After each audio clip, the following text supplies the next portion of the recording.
Authorities in the Pacific island of Tonga say the country is facing an unprecedented disaster. A volcano erupted there last week, triggering a deadly tsunami.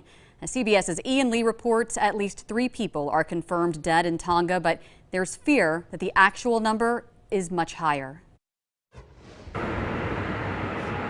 Australia's Navy set off on a mission of mercy Tuesday, bringing badly needed supplies to devastated Tonga. An underwater volcano erupted, delivering unknown destruction and cutting communications to the island nation. Tongans outside the country say it's a painful wait to learn the fate of their loved ones. The worst fear is the suffering of other people. That's hard to cope with. So far, the only glimpse of the island comes from the sky. Surveillance planes snap photos of destroyed villages and a landscape covered in ash. Tongan authorities say the country suffered catastrophic damage. We are all a bit in the dark about exactly the scale of damage or what people are experiencing.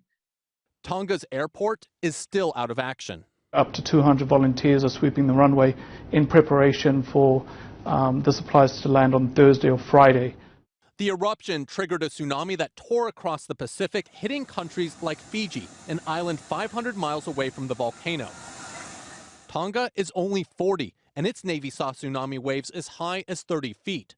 Angela Glover died after being swept away when she went to the beach to rescue her dogs. I will miss her and I will think of her every day until the day I die.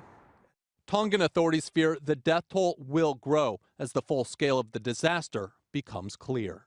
Ian Lee, CBS News.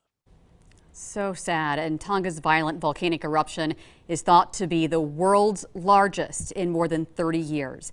Members of local churches and organizations who've worked in Tonga are devastated by the images we're seeing. Some you just saw. Pastor Rob Gulledge, one of them.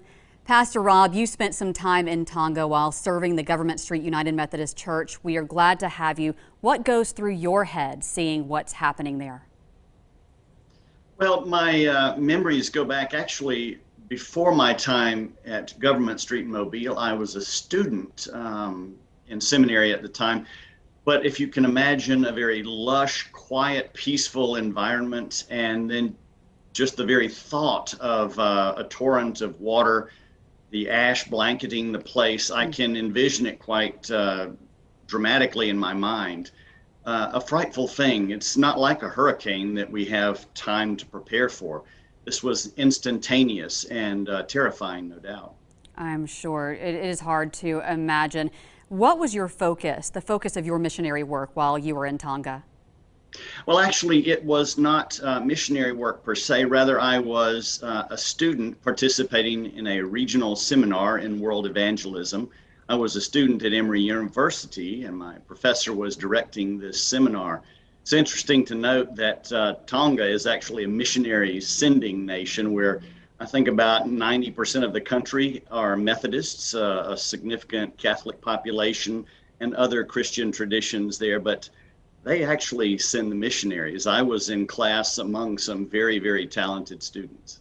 So you've told us some things we need to know about Tonga, because not everybody watching here along the Gulf Coast is familiar with the island country. What are some of your favorite things? What else should we all know about it?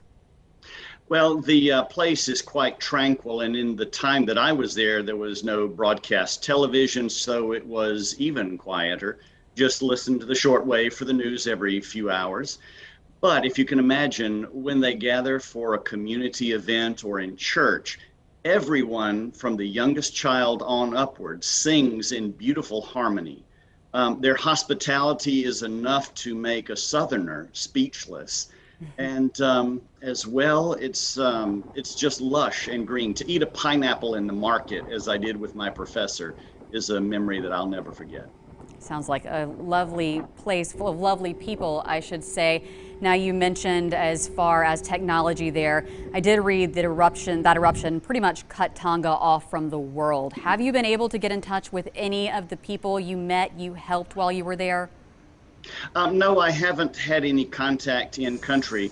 Of course, now with the internet being widely available, things have changed greatly. But I understand their satellite and fiber optic connections are minimal at best. I've not had any word out of the country myself. Oh, goodness. And we just had that story right before we talked with you about 3 deaths confirmed. And we certainly hope there are not any more, but it sounds like authorities believe there could be. Just a sad story. We're all thinking about them. And thank you so much for your time. Thank you, Cherish. I appreciate it.